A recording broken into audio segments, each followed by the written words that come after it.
the challenges that I see ahead of us in this painting is to do with the composition. I'm keen to introduce quite a lot of foreground into this and to see how we make that work in a composition and indeed how we paint that to make it work.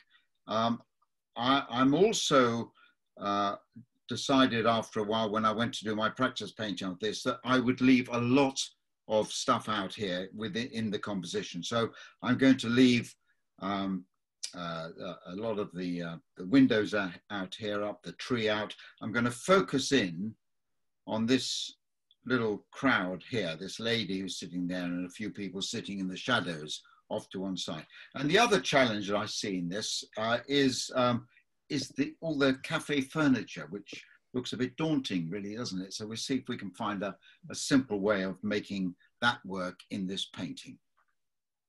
I also, in order to help simplify and possibly even speed up this process, I sent out two other images. One was this, which was a practice painting I did of that scene. You can see I've got rid of the tree, the windows up the top.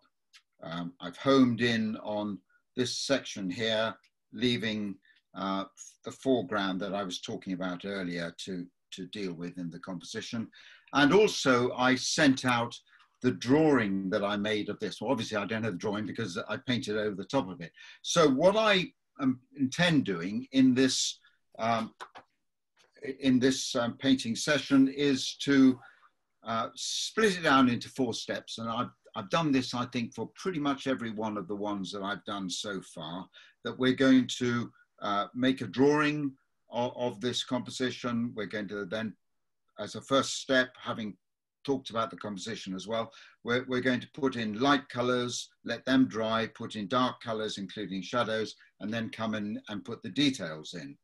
And that's how I'm going to head off doing that. Now, I've just left out one thing, and I'm sorry, this rather interrupts the flow of what I was saying, is just to talk about the materials here very briefly, and then I'll come back to the drawing side of things. The materials I'm using, this is 300 gram or 140 pound cotton paper, Saunders it is. In fact, it's called cold press, or sometimes known as knot. So it's got a bit of a rough surface, not as rough as a rough surface, but still quite a rough surface.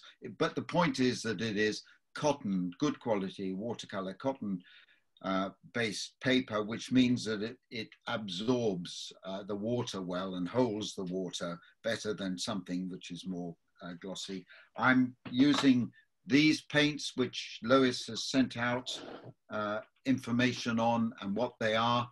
I will talk about them as I use whichever ones I use.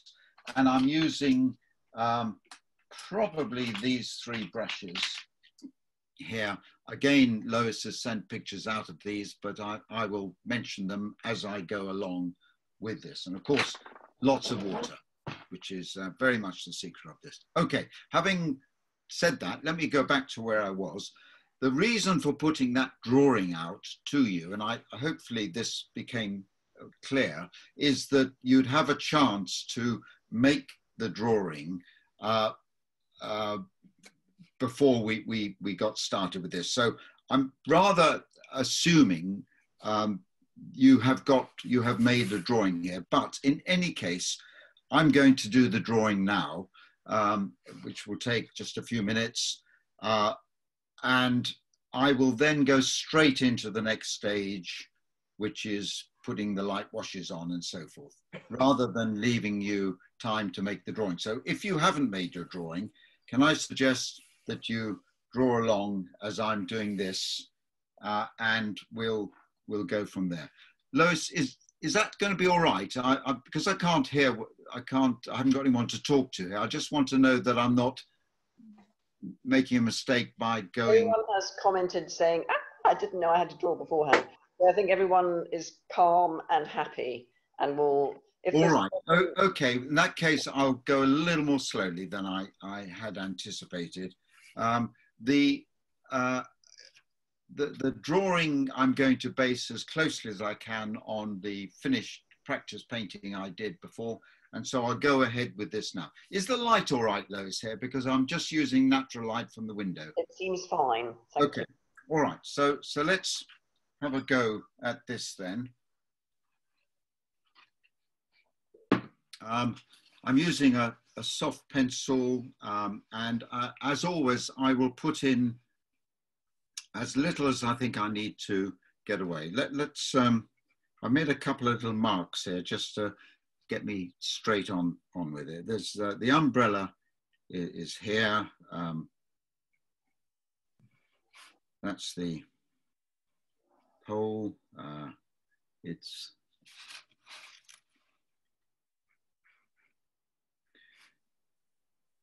because our eye level's underneath the umbrella, we're looking under it ever so slightly. So it's going to be something like, and we can see under it a little bit.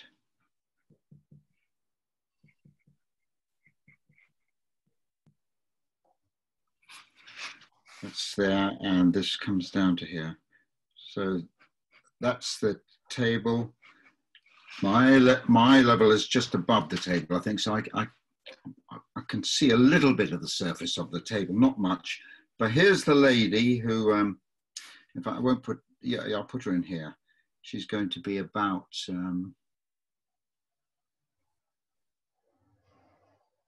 let's see if that's the size. She's leaning over, having a cup of coffee. Yeah, she's going to be something like that, I think. Okay, so having put her in there, I'll run on. Then there are, let's put some furniture, walls and things in around her.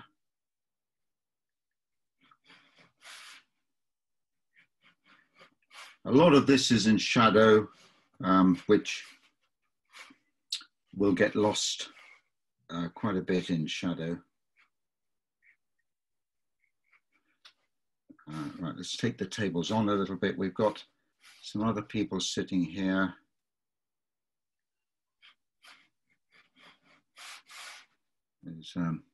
I've turned them around from how they are in the photograph. I've got them both, two people here, and they're facing, they're sitting at the table like that. And there's a fella sitting down this end. I think I've moved him in a bit, but he's going to be a little bit bigger. So let's just see if,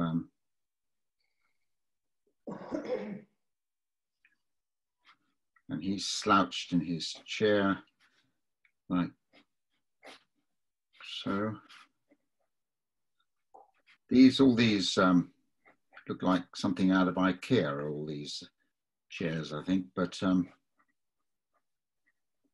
going to simplify them down as much as I can as part of the, he's there. There's a tablecloth which are on this table. I've also put it on this table here because it hides lots of the,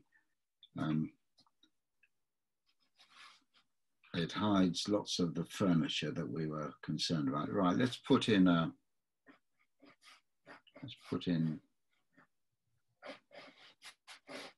umbrella here, which these are folded umbrellas.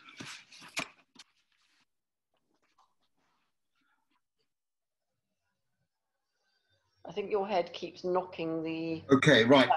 Yes, in that case, let me come down a bit more. Okay. Because otherwise that's because I'm having to lean. Yeah, Is that better? Yeah, much. Okay, right, that's good. I didn't want that to happen. So let's put in an umbrella here.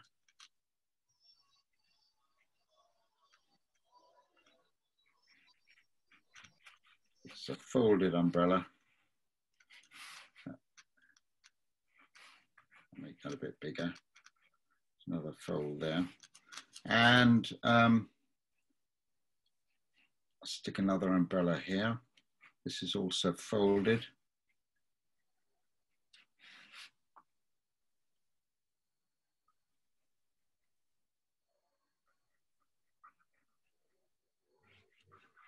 You can put in as many umbrellas as you like.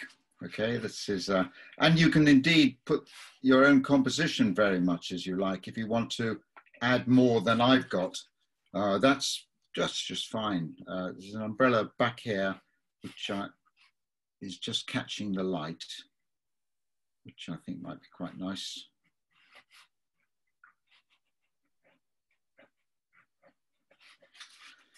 Right, and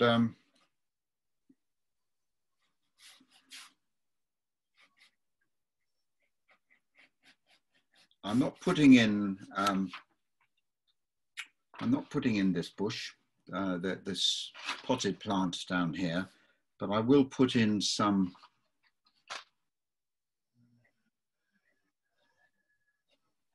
We've got a real shower storm coming in on us now, Lois. So yeah, so it's a big change. So there are various signs and notices, which I quite like, and I'll pop those in here. And I'm going to put a bit of a window in here, I think.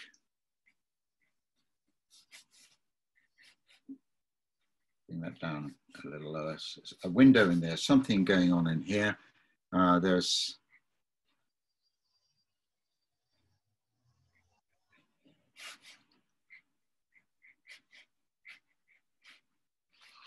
all right, let's move on.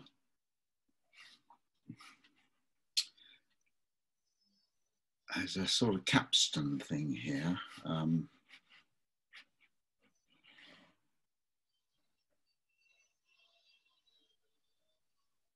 I'm glad I decided to do this drawing and not have it already done, so that would have foxed a few people, I think. So some people said that there was one lady who says she's got it done. Yes, I'm sure that was the intention, but of course, not everyone has the time for this sort of thing, do they? No, not at all. No. Right, this is, what do you call these things that you get around ports and harbours? Oh. I know my son used to live in Portsmouth, and slinging your ropes round. Yes, it's sort of capstan, I think. A bollard. So, a bollard, somebody's saying. What, a bollard? Yeah, bollard will do. Right.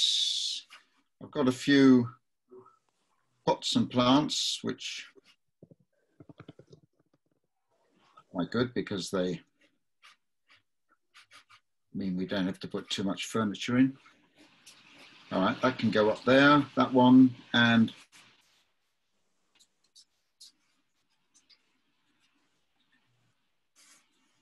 I'll put another one about there, I think.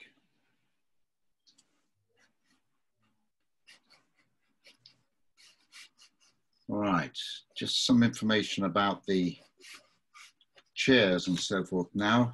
It'll be quite useful to put in some of these, but you don't actually need to do that much, as you'll see. I think just to give the feeling that it is lots of legs and bits and pieces of furniture. I'm not going to put this chair in that is in front of this guy. It's all triangles and shapes and things like that. This umbrella has a stand of some kind, so let's pop that in there. All right, that umbrella there.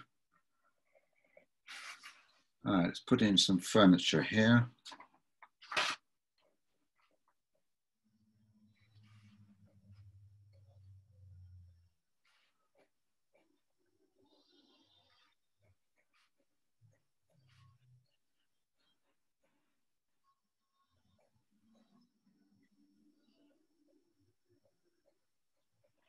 and something going on down here. Some tables, a few chairs.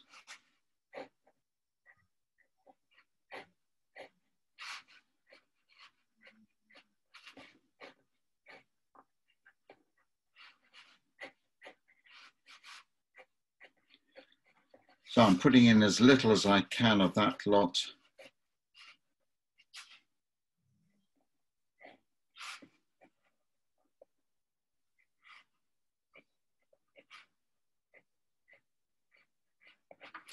And then, have I done all I need to do? I think that's probably, it's an umbrella here.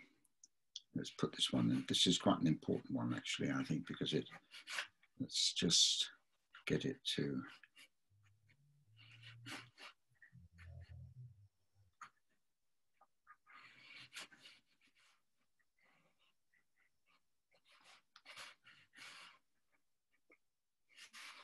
I'll bring that down a bit more.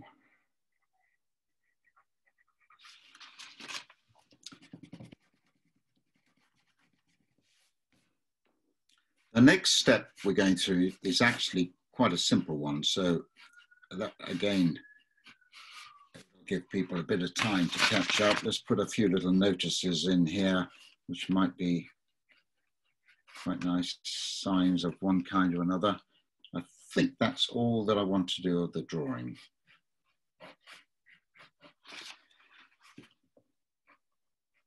So just getting the perspective sorted out in terms of where my eye level is. I talk every week about eye level, because if I don't, somebody always asks me.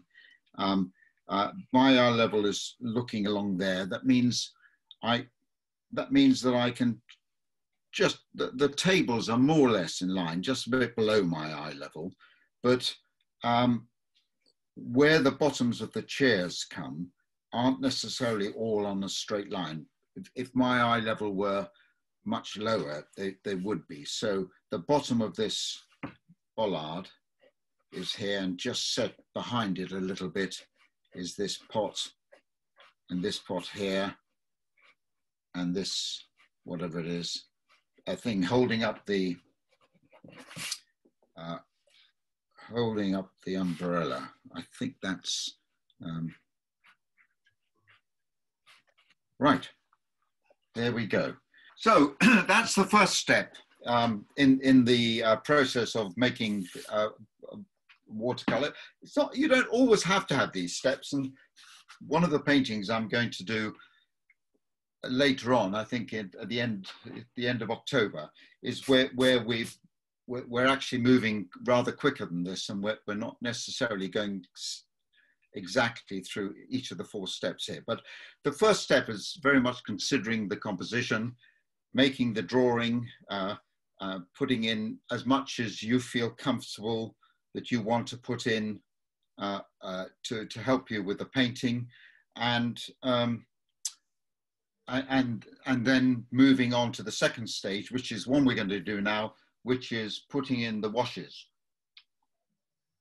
I know from having done this practice painting here, actually, the washes are going to be fairly simple. I'm going to put in basically the color of this amazing color wall they have in Vernazza here, this red wall. And then I'm going to put in the warmth of the foreground here. And not much more than that. I'll just play around with this area to try and get some of these sorts of marks coming into it. But all of that can be done fairly simply. And I will do that now.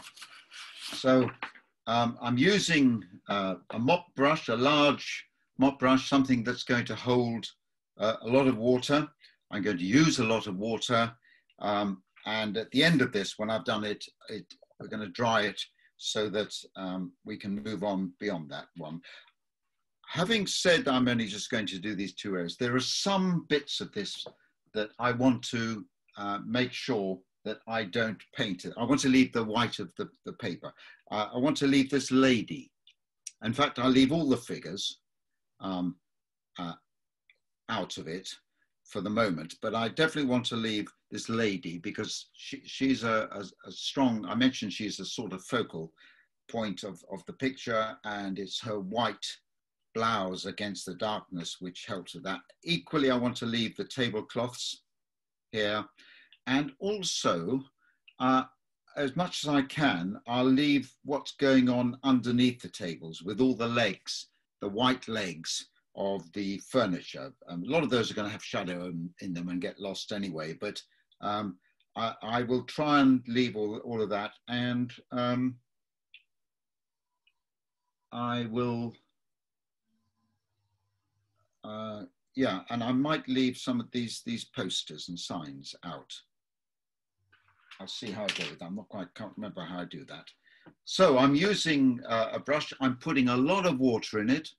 Okay, you can load it up as much as you like. And off to this side, I'll set up the colors that I'm going to use. I'm going to use this crimson here, that crimson, and I might mix a little bit of burnt sienna with it. Just trying to replicate something of the color of that building. And it's going to be mostly those two colors, I think at the moment. Oh, yes, I will, there are ones that I'll also leave out. I'll leave out the umbrellas. Yeah, let's go with that. I'll start up this end here. So I'll put, so it's pretty wet at the moment. Bring it down to here. If ever you, I'm going to leave out this little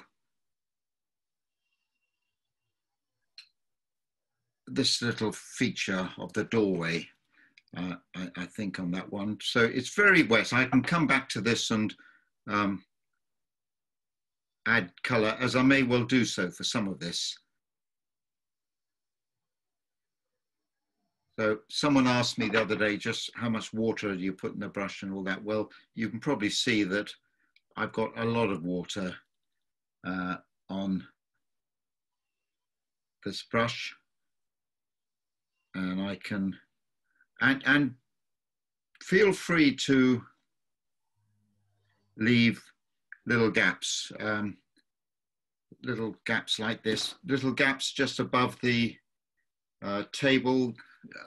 They'll be quite useful because they could be cups and saucers or glasses and things of that nature.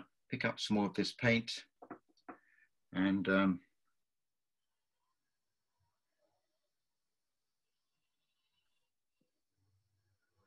just carry on taking this paint around for the moment.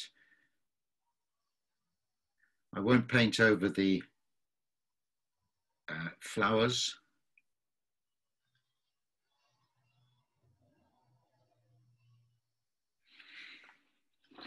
And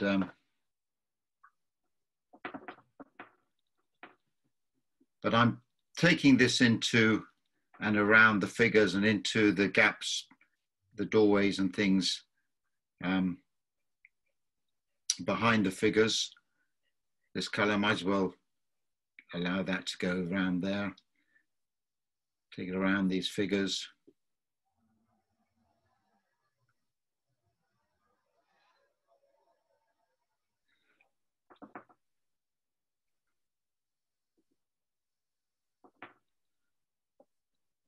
I'll be interested to see when, and I do hope people do as they've often do, is they send in their painting. I'll be interested to see if any people have decided to change the composition and put more in than I've decided to. I mean, that's just absolutely fine.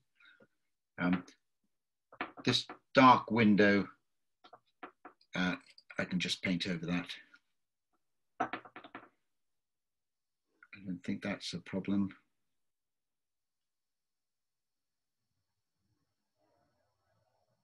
Now I'll bring that down to the bottom of the wall as it is there.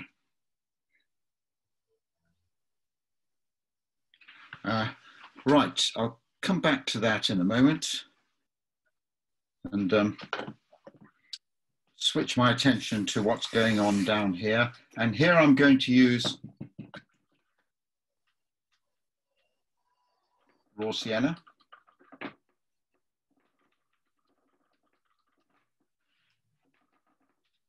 Again, lots of water and leave out, I did say I was going to leave out as much of these legs and things of that nature of the furniture as possible. Doesn't matter if you don't. I don't think I did on my practice painting, but I'm just looking at it before we started this. I thought, now, so I'm putting that over things like where the flowers are going to be, this bollard here, and where we get down to the foreground, I said this was going to be about how we deal with this foreground. Be prepared to go lightly over it, leaving the paper showing, especially if you're using a rough or a cold pressed paper or something like that. No harm in having some sort of texture showing.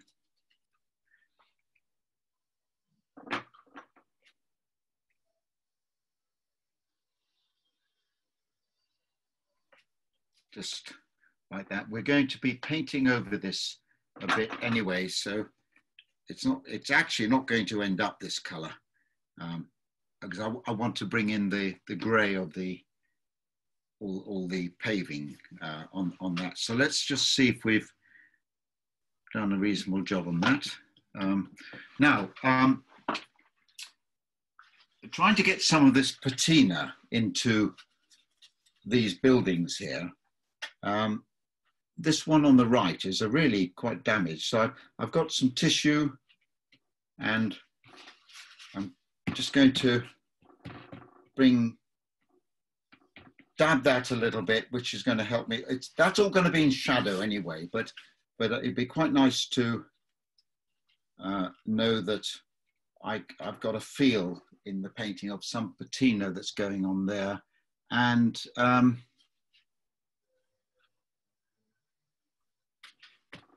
I think do I want to make that stronger anywhere?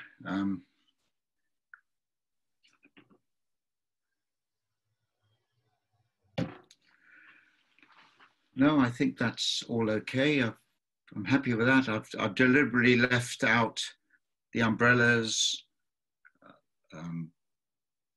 the people, the tables, the chairs, and that's as far as I'm going with the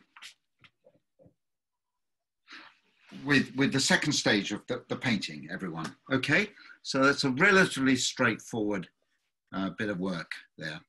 Right, so this third stage now is where we're putting on darker colors, basically, including shadows. And then we'll leave the last stage for coming in with details and maybe much darker or much lighter areas, but we can deal with that later on. So this is about putting on colors. Now, in this case, there are quite a number of little areas we've left white, and the white of the paper, and like the umbrellas in particular, where I want to put the colors in at this stage, and put in colors like flowers and greenery and things like that, and the shadows. But I'm going to put all the sort of various colors in, and I might even dry them before I go in with some of the shadows. We'll see how that goes. I'm going to use now, see how I get on with this. a smaller wash brush. It holds water really well. It comes to a point really well, which we'll use. And I will work as much as I can from left down to right, only because I'm right-handed, and that will help me to prevent me smudging things. I don't normally work at a table like this. I prefer to put things on an easel and work upright, and I don't then usually have the problem of smudging. But for this, I've got to be aware of this. So I'm putting in bits of color now, and for if you're working along with me, then I think you'll get the idea of what I'm doing. And if you're able to, it'll be great if you could paint along with me. I'll leave time at the end anyway for various people to catch up, but you'll get the idea of what I'm doing. So this umbrella here, it's folded. So if you have to look at the folds, and in particular, I've drawn some lines which might be helpful here. If there are patterns on the umbrella, then the patterns sway around. So this one I'm going to use this yellow, which is called Brilliant. It's pretty much a cadmium yellow, something. If you wish to change the colors, by all means do so. And I will put in a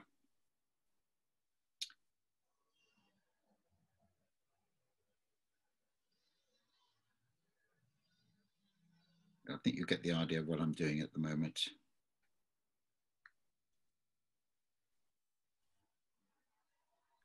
This will all help to give the illusion of it being folded. It doesn't really matter whether you get it exactly right. I'll put in the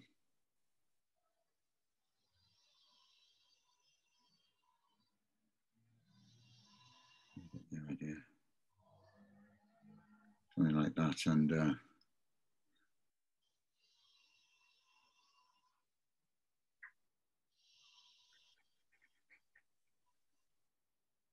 that's created a little bit of a white line, which I don't think anyone's going to be going around docking your points if you don't get this exactly right, but have a go. I'll take that one down a bit further.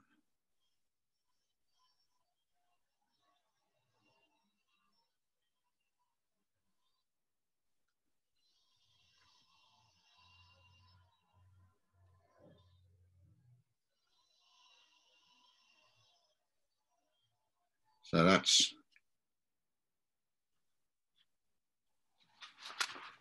that's that.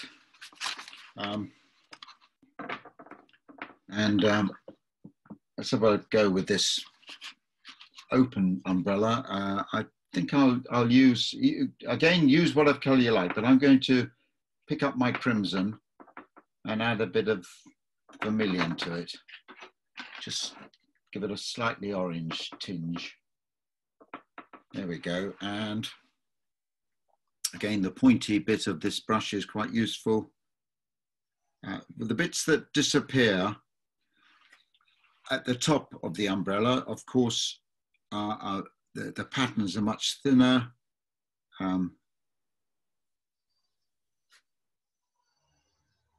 Again, like so many things in painting, it's all about the impression, if you can. Did you say that was crimson? I've used crimson with a bit of vermilion in, which just to make it slightly more orangey. And as it comes further down, we're beginning to see a bit more white of it. And let's put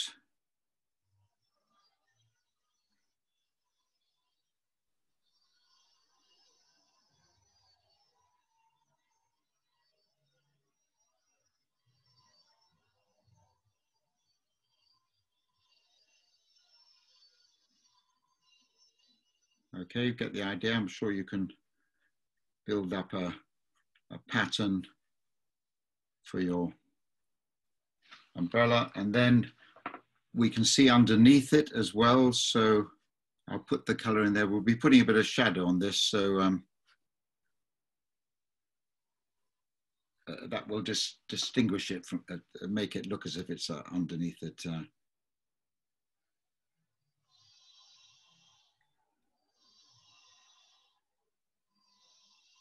Someone's asking what they could use instead of vermilion. Windsor red, cadmium red, any red like that, the orangey red, or just go ahead and use that color and make it more orangey if that's what you like. But I think I've done that because I'm going to use crimson now for the next umbrella as I go along. And let's do this in bands of some kind. Maybe I'll start at the bottom.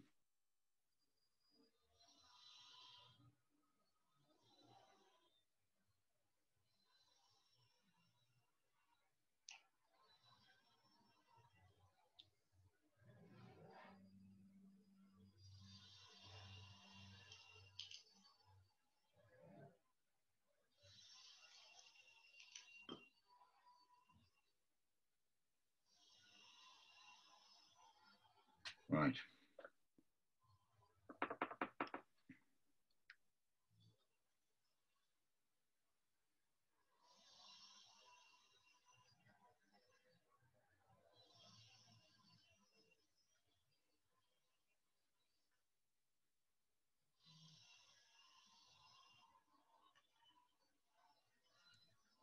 I think if you sat down and studied this precisely, you'd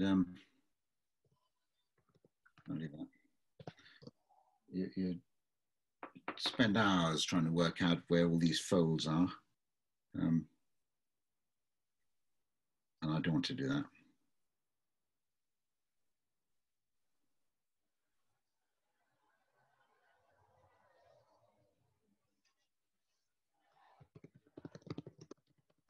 It gets a bit lost up here. I'm not quite sure what's happened down here. Let's bring this down.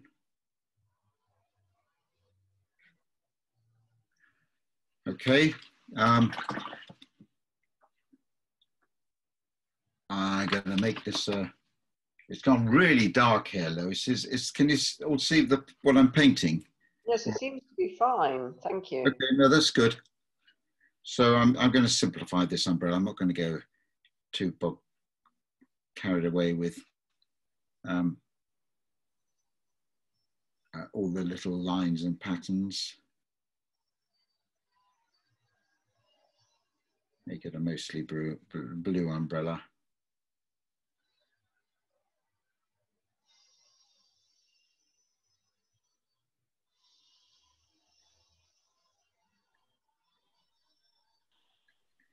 What colour blue is that? The blue I'm using there is cerulean blue. Thank you. Sort of cooler blue.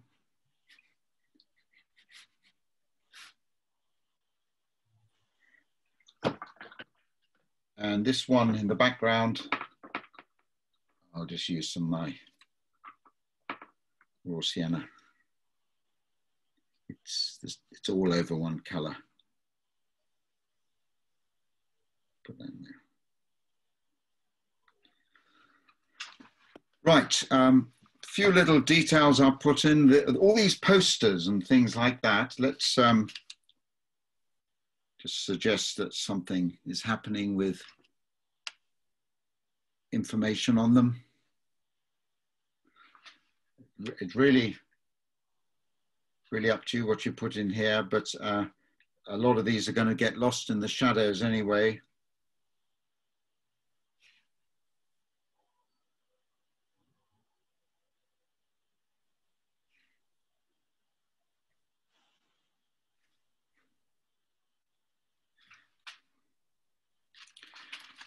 Right. Okay. I'm going to do something. I'm moving around now. I'm going to do something with the flowers. whatever flowers you want to put in, really. Geraniums of some kind, or rather, let's just put some of them there, and put a few up here.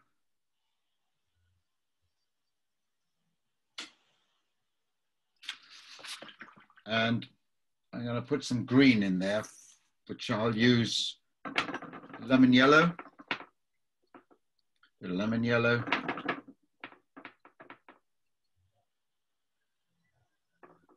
Try a touch of cobalt blue or ultramarine blue, maybe ultramarine.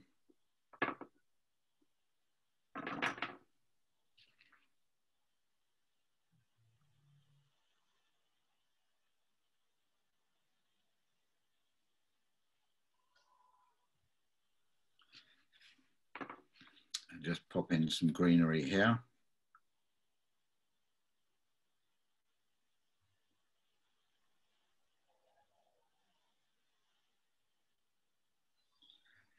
Just go around my bollard. All right.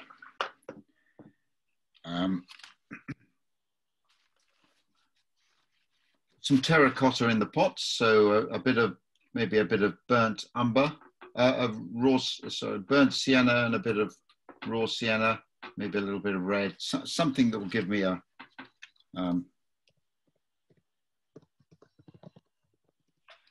get a bit stronger than that.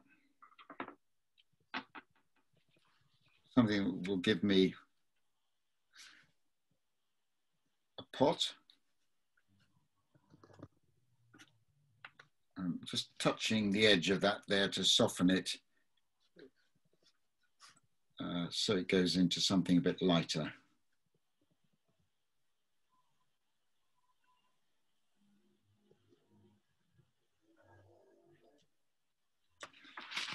All right, pop there. This thing that holds the umbrella up, I'll make that yellow as it is in the picture.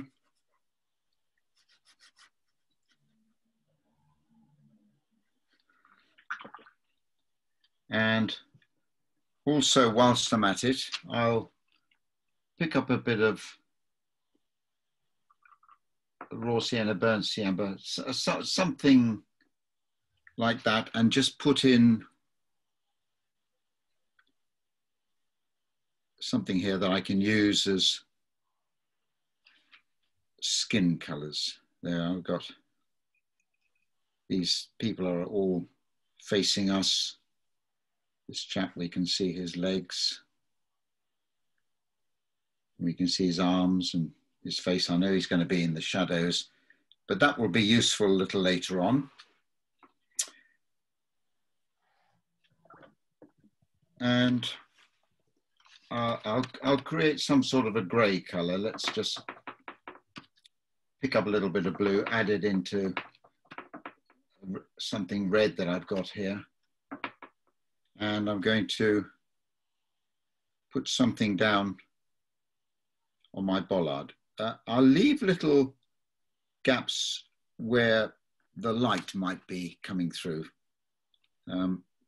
creeping around the bands that go around it. So something like that. We'll come back to that. That's right. Do I need to do anything else? What I'm going to do is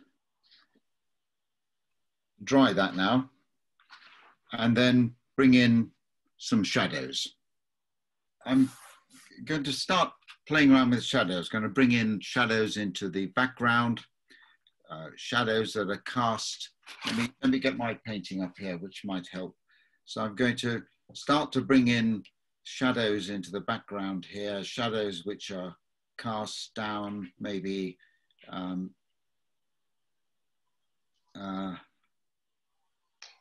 from verandas or whatever may be above. The darkness that's around here, I'll bring in some shadows that then start coming in amongst all the furniture at the bottom here, and bring this shadow down here as well. one or two other little places. Okay, right. This is now dry for me. I will carry on working. Hello, Mike. Hello. This is Anne in Dorchester. Hello. Wondering if you could repeat the colours you've used in the terracotta pots. I please. used burnt sienna. I went burnt sienna with a bit of raw sienna, and then I added a little bit of the red that was lying around in my palettes just to red it down a little bit. Okay. And for the green? Green, I used lemon yellow and a little bit of ultramarine blue. Thank you. Okay. Thank You're in you. Dorchester, are you? I'm in Boundary. Oh, right. Excellent. Do we know each other? I don't know. Oh, no, because that's where I am. Yes, I'm up the West End. Oh, I'm okay. from Boundary as well. Oh, who is that? Who's that? Yvonne. Yvonne? Yvonne? I'm the new one, Yvonne. Oh, Yvonne, great, great. That's just great. Okay, so I'm going to talk now about shadows and bringing those in, and paint, and let you work along the same. So I'm going to use this little brush, this little mop brush, which goes to a nice point. Pick up some ultramarine blue, yeah, and a little bit of burnt sienna. All right, so if you put too much burnt sienna in, it will go brown. And I don't want the shadows to be too brown. I'd prefer to err on the side of them being a little bluer. And I'll be going back and mixing this several times. You don't need to mix a big bucket of it as you go along. I find with these mop brushes, if you rub them on the edge there, you can just get rid of some of the water, and you've got a much more pointed brush that you can play with. So I'm going to work as much as I can now from top left downwards, again to avoid smudging it. And you'll see as I'm painting that I'm happy to leave little bits, marks left out. As I go around my painting, there'll be little bits of things that I'll make up. So let's see, I've gone over here, for instance, that little poster, whatever it was, and although it will be in shadow, it will show up again in just a minute. And what colour people's heads were, Mike? Somebody's asking. I've used pretty much a burnt sienna, raw sienna, just something. Yeah, burnt sienna, raw sienna, just sort of a browny, slightly browny colour.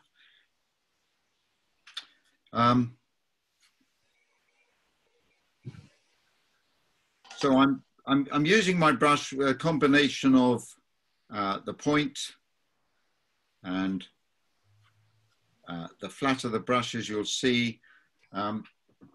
These umbrellas that are folded, I think I'll add a bit of water to what I'm doing there. And what colour are you using right now, please, Mike? well, I'm using the same shadow colour, which is ultramarine blue and burnt sienna, but I've made it a bit weaker where I'm taking it onto the umbrella. I'm just taking it down little bits of the umbrella here to suggest folds in it. Okay, and we'll come back to that in a moment. Let's just move on.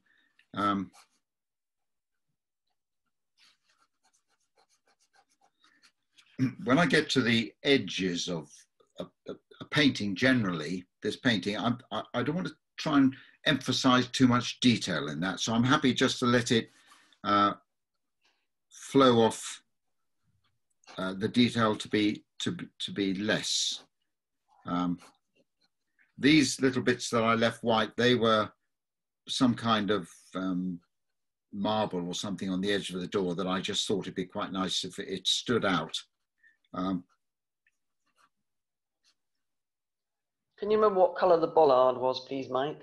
Bollard was, I just created a sort of grey colour with a bit of blue in with something slightly red. A lot of colours are mixed really with what you got in your palette, and you put it in, you think, oh, that will do. And so that's what I used here. Now,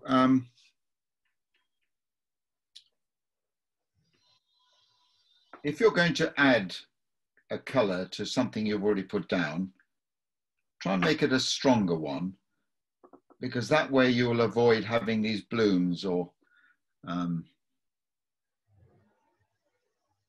what was it the Americans call it? Cauliflowers? No, we call them cauliflowers, they call them blooms, I think. That was it. Yeah. Blossoms. Blossoms. Blossoms, oh yeah, well that's a sweet name for it, isn't it? Yes. A lot of what I'm doing here, I will be bringing a darker colour in. You see on the finished picture here, the differences that are in here are made up by bringing darker colours over what I've already brought into here. All right. And I tend to be happy to remix and remix and remix rather than feel that I've got to make a big bucket of the stuff, because that way you get slight variations which may be quite interesting. Underneath the umbrella, where you can see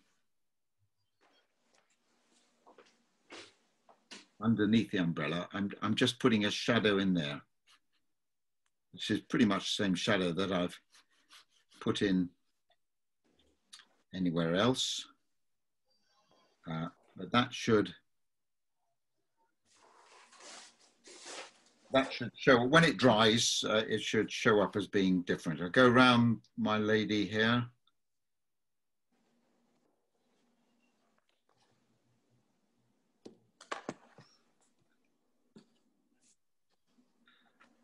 I think I'll work my way around here, and then I'll come and deal with all the chairs and the furniture a little later on. So I'm going back all the time to ultramarine blue, a little bit of burnt sienna.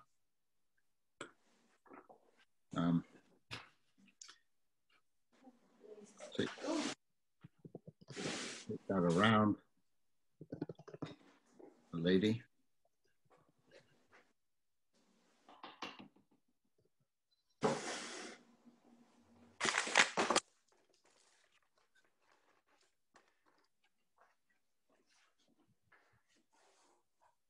Oops, I actually want to have some shadows cast across there. I forgot about that. I'll come back to that in a moment. Oh well, too late. Let's make do with something. Have some shadows coming down here. I'd forgotten about that. Someone's asking if the ladies sue. No.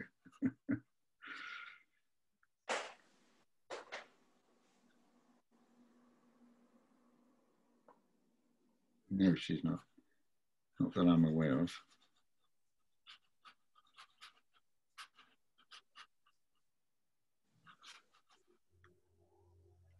All right, well, we'll see what those shadows do for it there. I had meant to have some cast shadows there, but won't happen.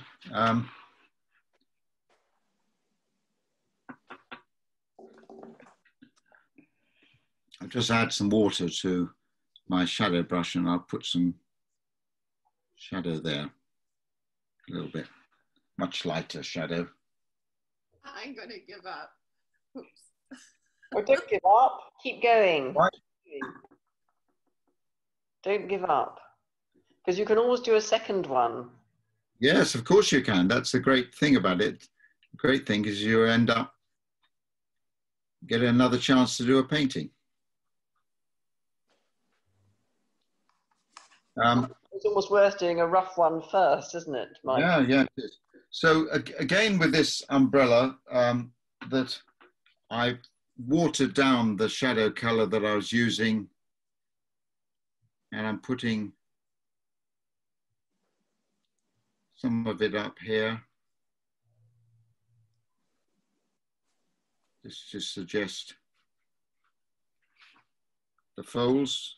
We'll be putting a little bit more on there to suggest the folds as well. The this umbrella that's in the background has got a little splash of light on it, which I think is quite nice. So I'm going to see if I can emphasize that little splash of light.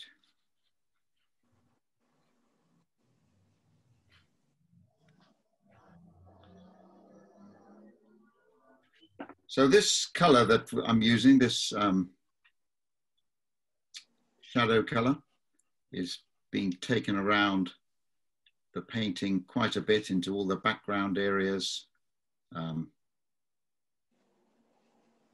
around the people.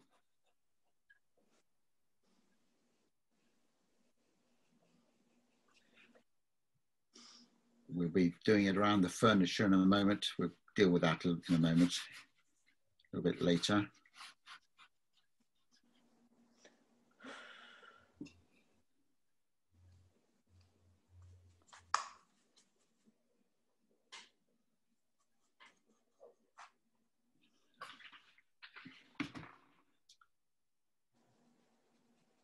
And each of your paintings will be different or slightly different from what I'm doing. That's fine, because we're all responding to different drawings that we've done. So I'm going to take this shadow. Let's just bring in some yellow on this umbrella.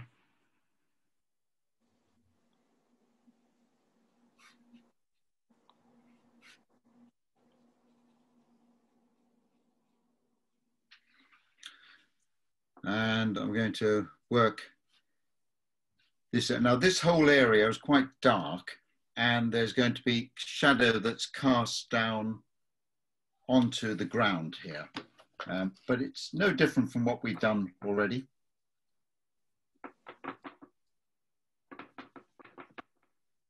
I might mix up a little bit more because I've got a larger area to do, but I'm happy to go back.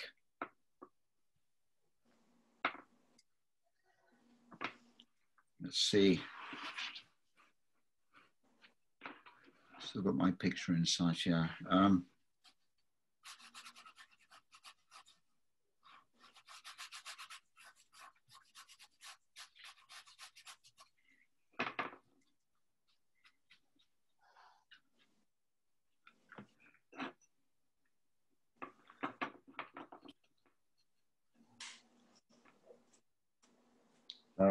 I don't know how many times I've gone back to, a bit more blue in that. I don't know how many times I've gone back to mixing up the shadow, but that's fine.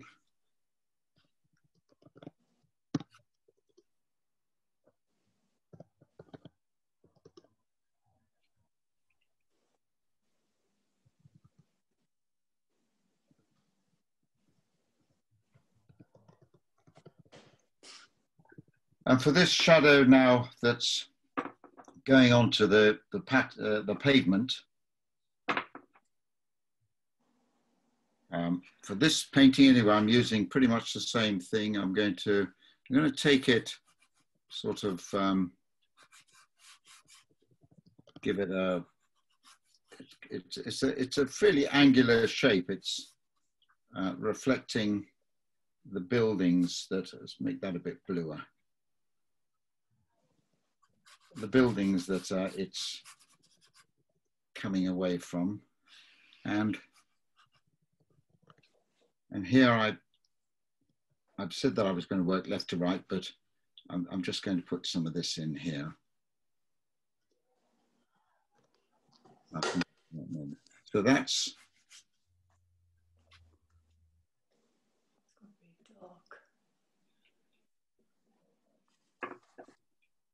wow. right, and Now I'm going to come back this way and put shadows in under the furniture.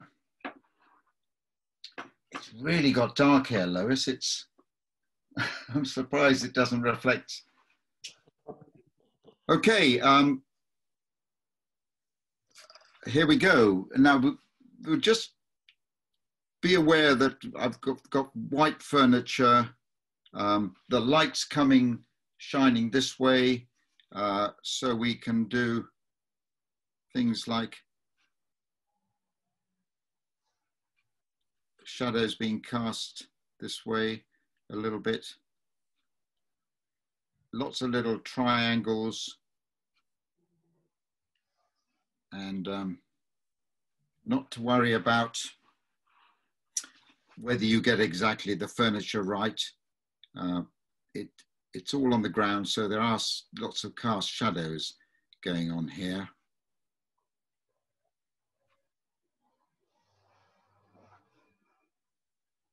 Okay, got the idea that I'm just putting in one or two of the, because I can see a little bits on tops of the table.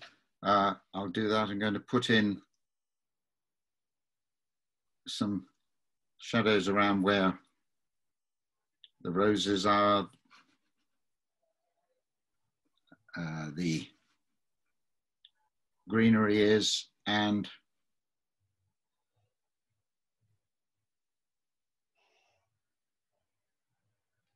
these pots, a little bit there, shadows from things that are unseen.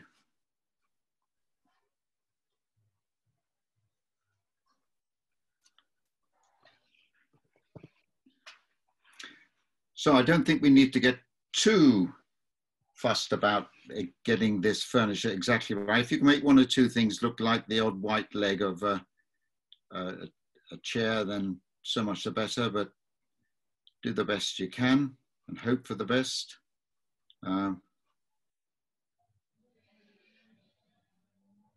It's quite confusing, and that's sort of what we want to come across.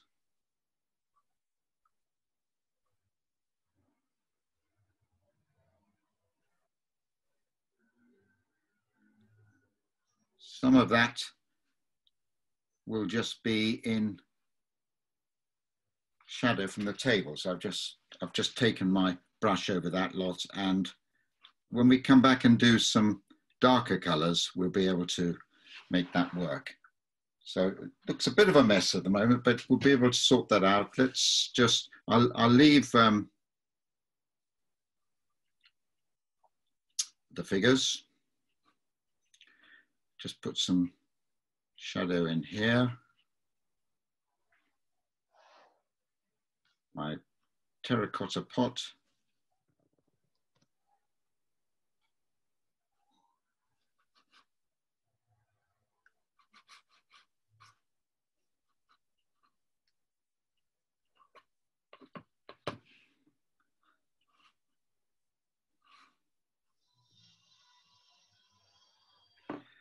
Okay, I'm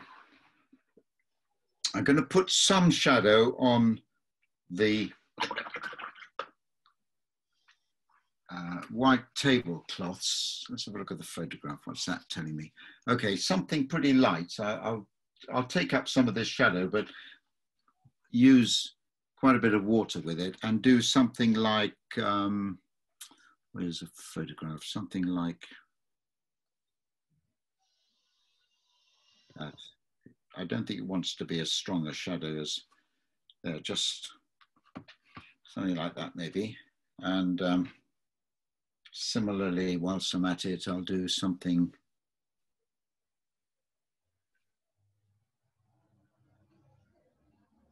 what's that look like? Just to give some suggestion of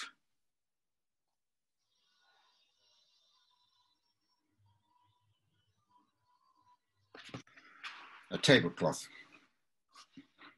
All right, let's come back to some shadows here. Right, how are we doing? Well, 4 o'clock. Not too bad, really, today. I'm mixing up some more shadow color and take that around here, around my bollard.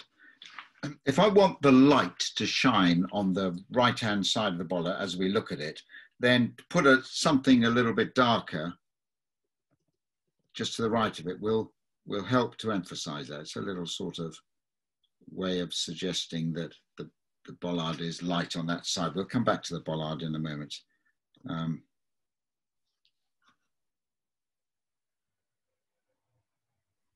Let's do something with this yellow. I've taken some of the water out of the pigment out of this shadow, just touched a little bit of extra water in it, and let's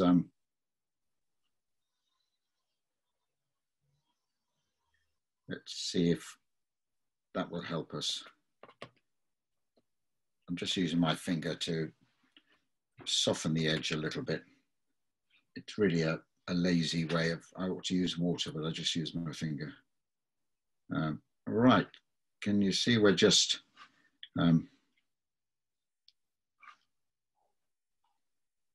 hopefully there's a sort of suggestion, it will get a little bit better of all the furniture.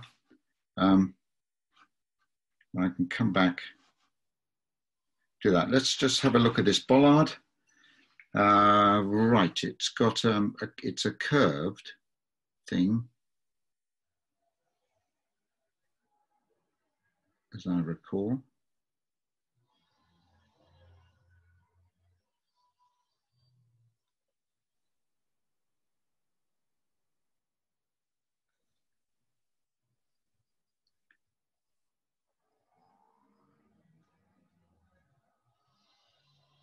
I don't know if that makes sense, if we're trying to create the idea of the light going around.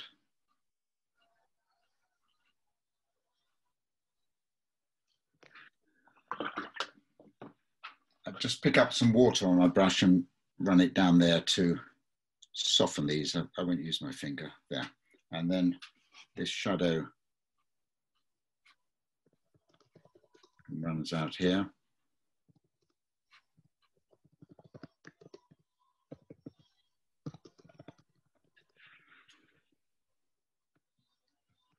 I'll leave the people for the details in a moment, and finishing this off. So I'm getting now to a stage where I've finished this stage of the painting. I will be using the shadow color that I already had mixed up. And what I want to do is I want to bring the light's coming down this way. It's throwing a lot of darkness and shadows into the background. So I think for this umbrella,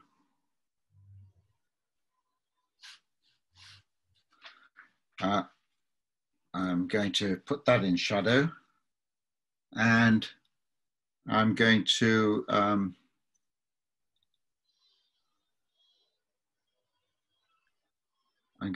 bring shadow across that one a bit more and put most of this one into shadow. That's all. I think,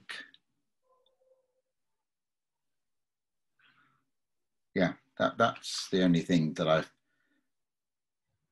feel I might have done before, but forgot to do so. So I'll just dry that and then I'll get on with this next stage. Right, so I was asked what color I'm going to use. I'm going to start off with up here, again, as much as I can, top left, down this way. And I'm going to use this brush again, although I got a feeling I might be doing something with this rigger as well a little later on. So I'm going to mix up a much darker color with ultramarine blue still and burnt sienna, but much stronger pigments. And if I need to, I will introduce some neutral tint, which is a sort of Payne's grey type color, just to make things even darker. But here I'm using my my paint much more thickly than I did before. So I could do it with burnt sienna, or I could use some, let's put a bit of burnt umber in, which just makes it really good and dark. And let's just see where we're going to go with this. I'm working up the top, and I'm going to make this darker in the main.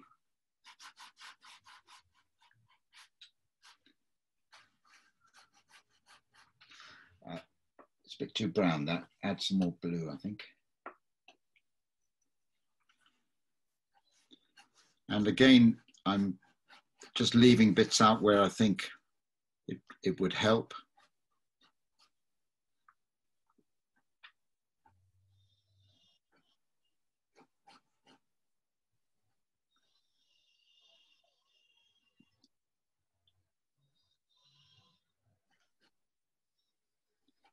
And maybe a word for this would be accents. Sort of adding accents to it as well. It's not necessarily just detail.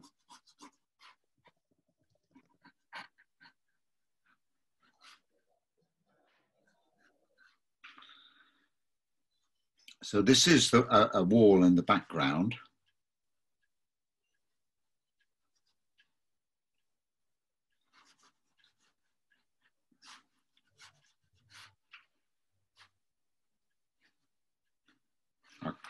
I'll come to the furniture a little later on. There's a doorway of some kind that is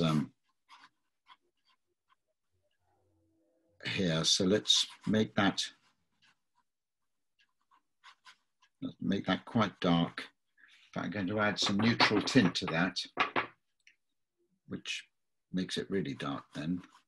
Just I think I can afford to do that. If I go around the bottom of the umbrella, you're going to see the dark bit of the umbrella, and also leave out the pole that holds the umbrella. Just do something to emphasize that a little bit.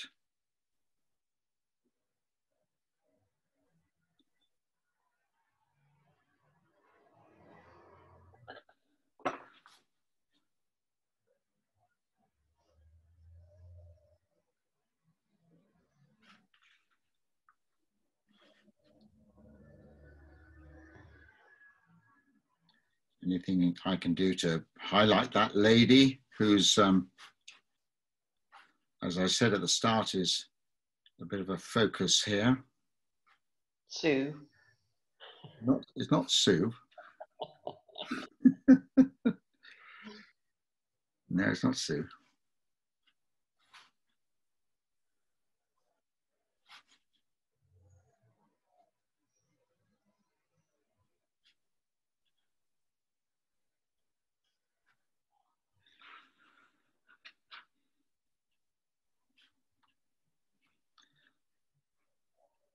So I'll come down here a little later on, but I'm popping things in there. Now, hopefully that's giving, wherever I can add a little bit of darkness, it will just make whatever's next to it lighter. I don't know what's on the top of the table here, but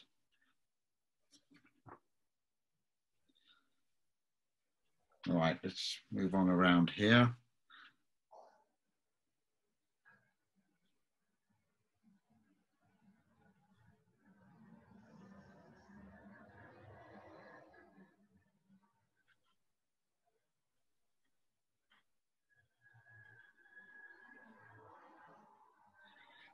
I will, these umbrellas, picking up some of this color and maybe still keeping it pretty strong. I'm just going to do this if I can without smudging, just make a few little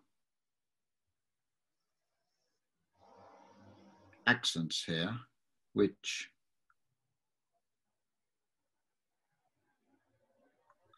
will just add something to the folds of the umbrella. And I don't think I need to do anything there. This one,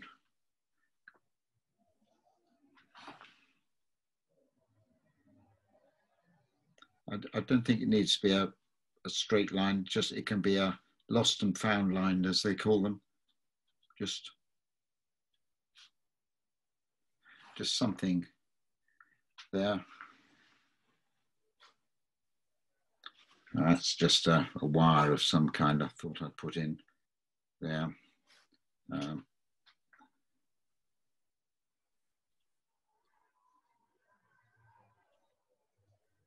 I'll make this a bit darker just there, just to help the bollard stand out. And up here, I can add a bit more dark. I think it'll make these two umbrellas come apart from each other a little bit there. And I'm going to add some neutral tint to that, make that this little bit going around these people quite dark here.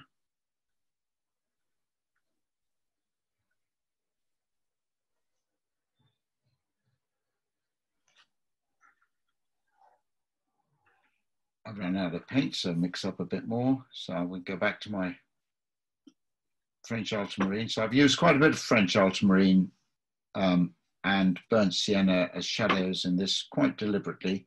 But remember, I'm doing this much stronger, bit of burnt umber as well, much stronger pigment that I'm painting on here.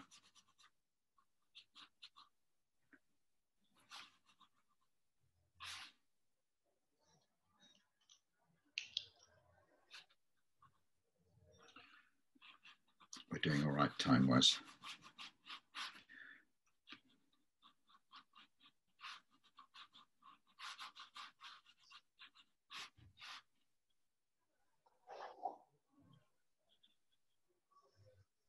It's quite a dark cavernous bit around the back of these people. Moving around. So I hope everyone's getting this sort of idea of how I'm approaching this.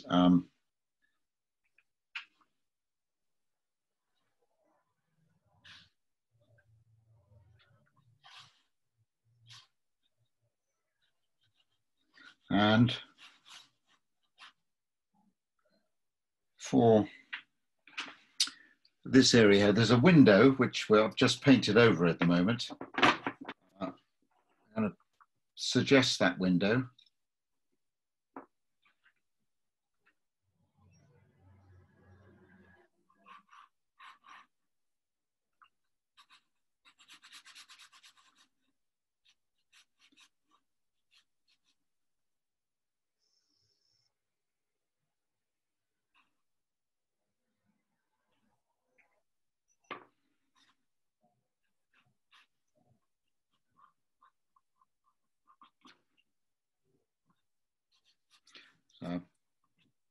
I'm just using my finger to soften that, just to make a suggestion of what's going on there. And keep the pigment strong. Let's add some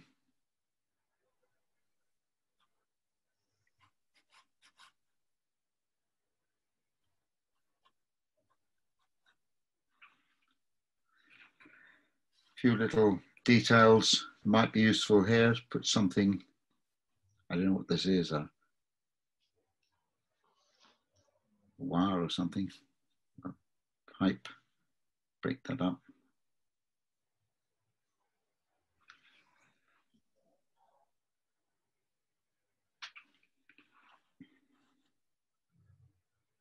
So I'm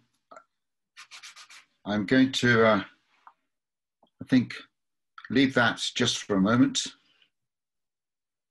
and move on down, do the figures and do the furniture and everything, and then do the foreground. Whilst I'm here, I'm just going back to a sort of shadow color, and I think I'll add that there, that there. Yeah, I'll do. So let's move on down here. I go do things with the furniture, anything I want to do with anything here, the figures, and we'll go on from that. So I'm using, I'll see how I get on with the rigger for this, but I might go back to my other brush. I'm making sure I've got a strong pigment here. If it's too strong, I can always add some water to it and get that down, and just put in a few little accents that will help to show up bits of the furniture, possibly.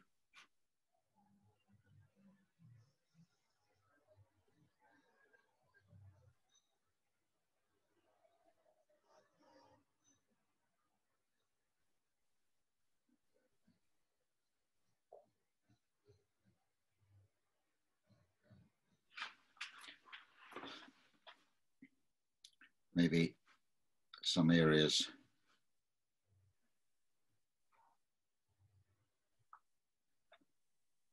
Something to suggest.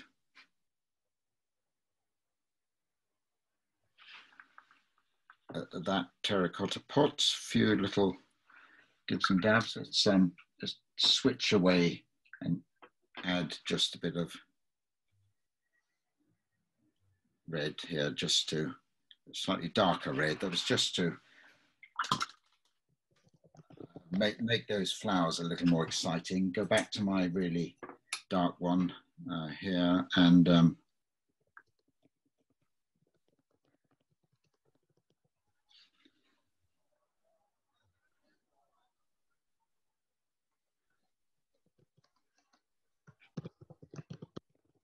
you're kind of making up some of this as you go along, but it's just little touches which add that sort of depth and accent to. Right, let's have a look at this lady. So I wanted to keep her shirt white, and so I'll see if I can get away with just putting some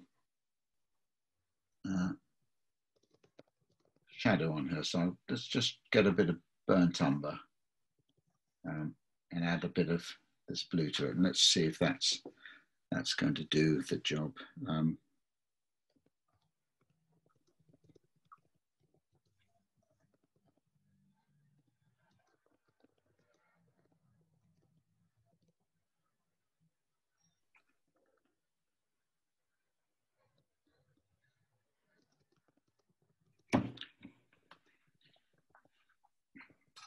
And I'll touch a little bit of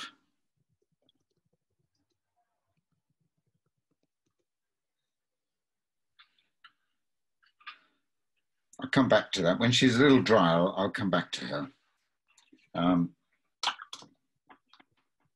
Got just a bit too much water on her. Let's put in something of interest here. Go back to my dark colors. Well, we've hit 2 hours exactly now, Lois, so we're just trying to work this off now. I'm not far off. Just bring in some few little marks that suggest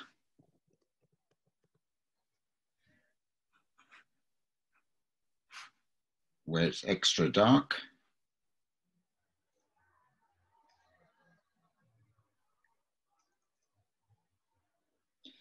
Come to this bollard. See, these are just little accents we're adding in.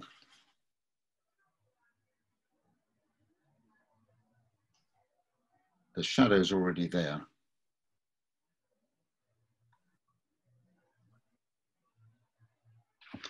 That's a bollard.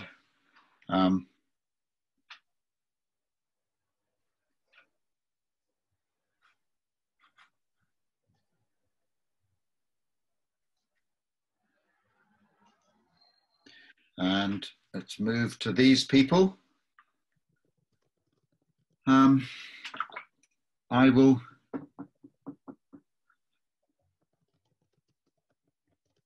I'll keep them both with white, these two people with sort of white shirts. So we'll put some shadow over them.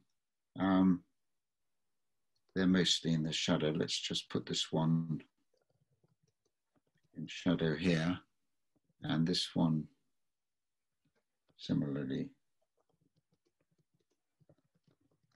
in shadow. We'll come back to them in a moment. And this chap here, let's give him a blue top, maybe. Give him a sort of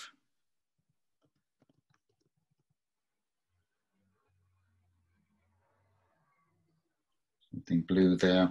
We'll put some shadow on his face. We'll have him catching the light a little bit, I think. So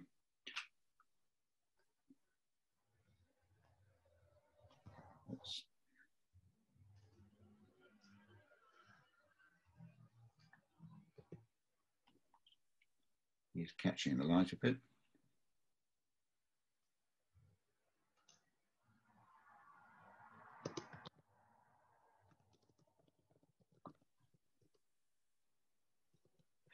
I'll come back to both those figures and just add a bit of detail to them in just a moment. This umbrella stand has got a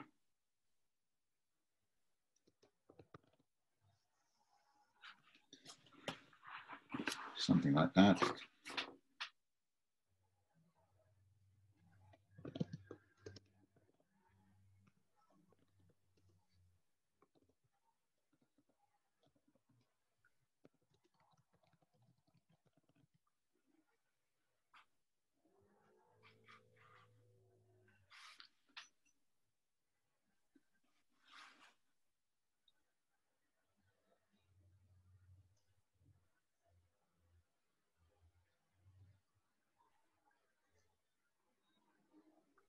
And a little bit of shadow maybe under the chins.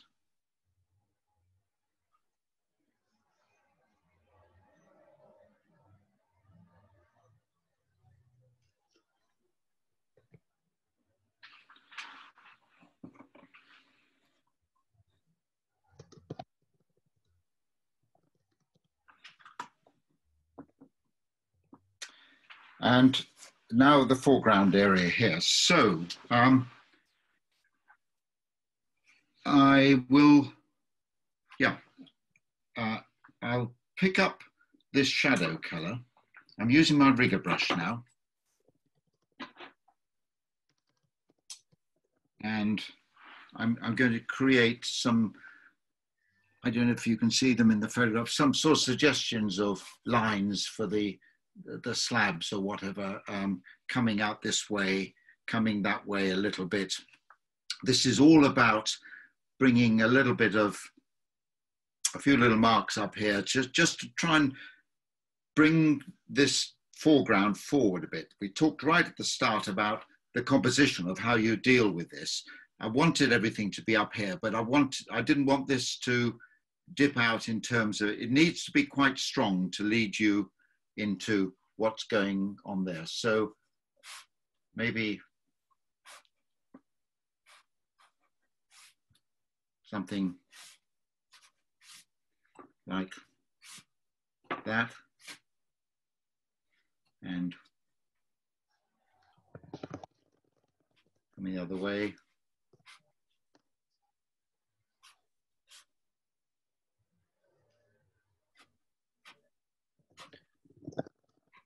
This is no great architectural merit here in terms of where I'm making my marks. And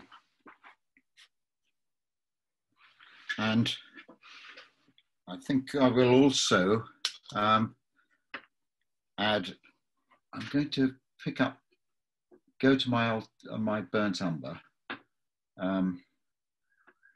and put a little bit of the dark into it, and just, I'm flicking. I said I wanted to mess up this area a little bit. This is, you know, we got hundreds of thousands of people walking over this every day, and also leaving things, leaves. So I'm just using 1 or 2 marks. I don't want to make them regular, and I don't want to overcook them a little bit, but I'm just making 1 or 2 marks, which could be anything, could be, don't say it's dog poo. Right, something going on there, and just pick up my dark again and maybe touch that near the bottom of some of them, just to, in a moment, suggest some sort of shadow, because we've got this strong light coming here, and I will suggest more shadow by going back to my dark color, and in 1 or 2 areas I'm just going to, where you've got joints of slabs or something like that, just a few little marks. Now I'm going to dry this a moment, and then I'm going to do what I could have done earlier on in the painting, but I wanted deliberately to leave it.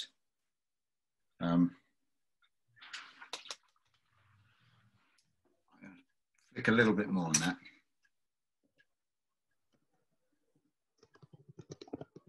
Right, I'm going to dry that.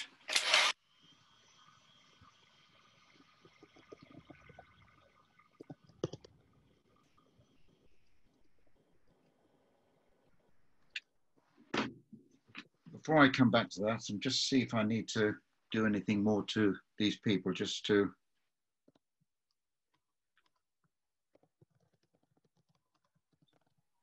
give them a little more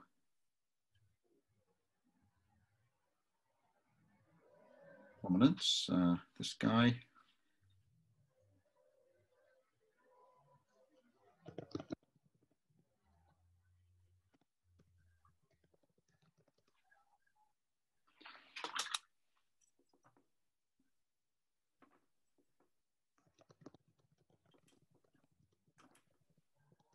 I'm going to put some shadow here, I think. You need some shadow there just for that bit to get lost. And also where he's sitting up against the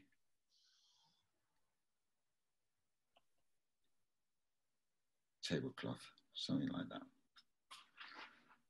Okay. I'm almost finished now. I'm going to make this a less of a yellow and more of a grey patio type of feeling. So let's get some sort of grey colour, a bit of ultramarine blue, a little bit of crimson maybe. That's gone too purple, but I'll add some raw sienna. I'm just coming up with a little bit of this blue, just coming up with something greyish. Is that a similar colour to the lines you drew? Well, in fact, what I've done is I've got ultramarine blue. I've used a bit of crimson. That went a bit too purple. And I brought some raw sienna in. And then I want to come up with a sort of a light grey sludgy colour that I can go over this yellow one. So if in doubt, have it slightly blue. There we are. That's what I'm coming up with now. And it'd be quite nice to have, let's just put a bit more in. It'd be quite nice to have a quantity of this. Okay, and so I'm going to take that. If I go around some of these legs a little bit here, just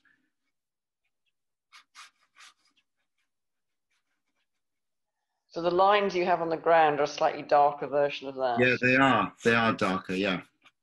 And also just look at how I'm using my brush, you know.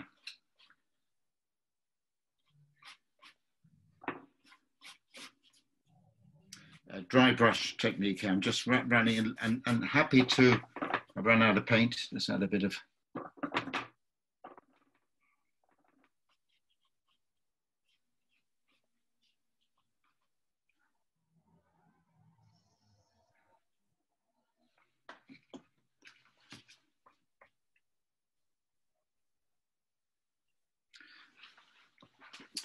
Quite finished. Try that.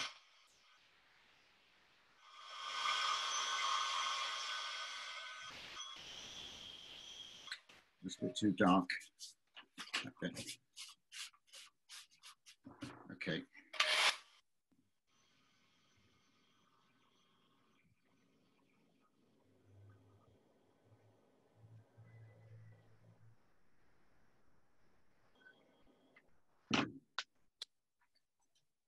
And now it's dry. I'll go back to my dark colors, and if I just want to emphasize, maybe I should have done that at this stage anyway. Just one or two. Let's just. I'm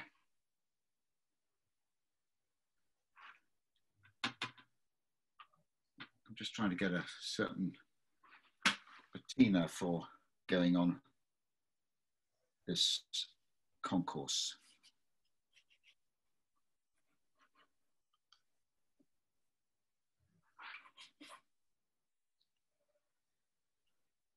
I think you could do this easily afterwards, or have done this grey beforehand. And then my last thing is see if I need to touch in any light bits. I've got my gouache here, white gouache, and let's see if anything would be. Someone was asking if you could use the white gouache to do the chair legs. Yeah, of course you could. And you could just maybe, if you wanted to, add the gouache onto them. But I would suggest you didn't do all of them, just where you think it would help on that one. It's got some light catching these bollards.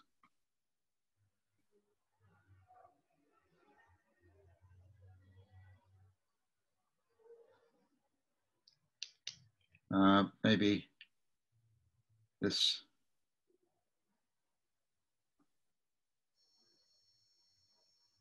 people, and that's sort of finishing it off now.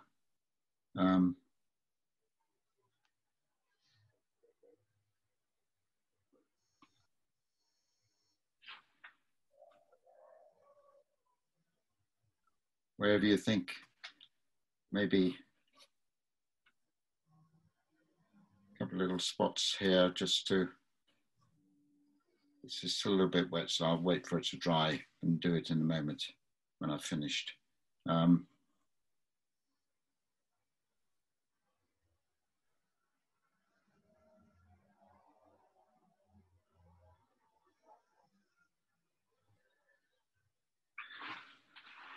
we go, finished.